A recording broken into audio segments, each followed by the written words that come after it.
everybody, it's Neil Melanson here. I got my triangle book finally coming out, Mastering the Triangle Chokes. Should be available on Amazon on November 19th. And what I'm trying to do is do a few techniques, put on YouTube free for you guys at home. See some of the techniques you're going to see in the book, and maybe a few extras that you won't see. And it's a great book. I spent too many years on working on it, and I'm very happy with it. And I hope that you guys at home that are passionate about grappling and triangles like myself, I hope that helps you develop the game, and then maybe one day you do a book and I buy it and I read it and see what you did with it. Okay? So we're going to start doing some techniques now, and feel free to ever write me back on Facebook or anything like that. And if you have any questions or some techniques from the book that you would like me to explain in more detail once you get it. All right, so here we go. Okay. Now, here we are. We're setting up in a position similar to the Irish collar. Okay, so in the triangle book, there'll be something kind of Irish collar.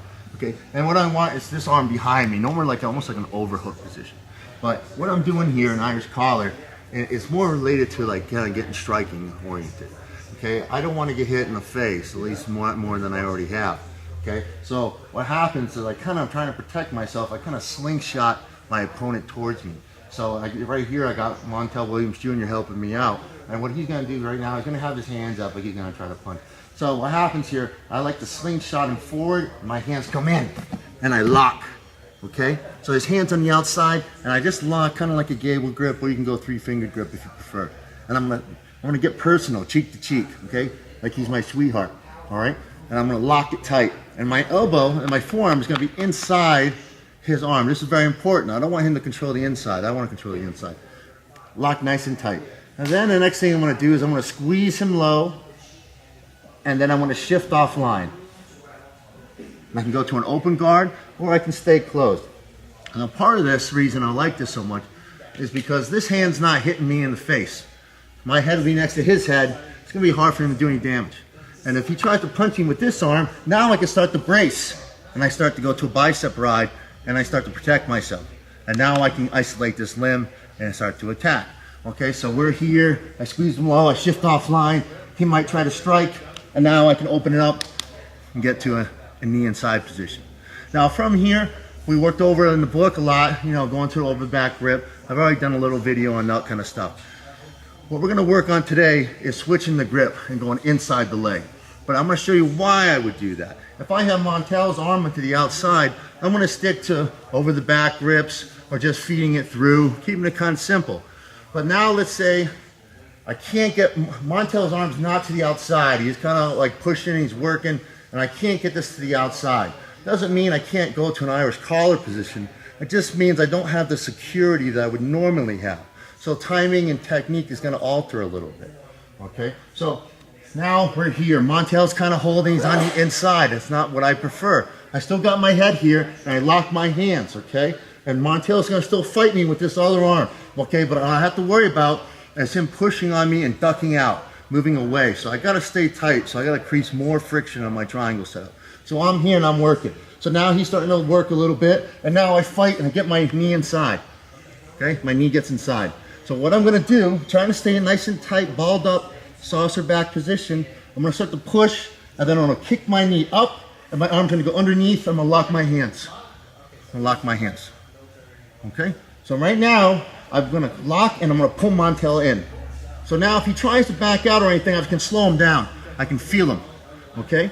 And now what I'm gonna start to do is as I'm here, I'm gonna start pushing down against Montel's body, and I'm gonna start flipping my leg. And I start flipping it, and I'm gonna start to get it out. Boom, boom, and work it free. The more he wiggles, the easier it is for me, okay? If I need to have more space to do this, I can start turning onto my other hip and start to push, and then flip my leg out. But most of the time you shouldn't need it, especially when you're sweaty. Okay, so here I am, hand inside a little bit. Here, push, boom, lock, and I start pushing, trying to get him low, but still make sure you're hugging him. Okay, come here, push, flip it out. Now, I'm keeping Montel nice and tight because he's gonna wanna back out because his arm's not on the mat. Okay, I keep this arm in. Now this hand, I can start to set up my adjustment.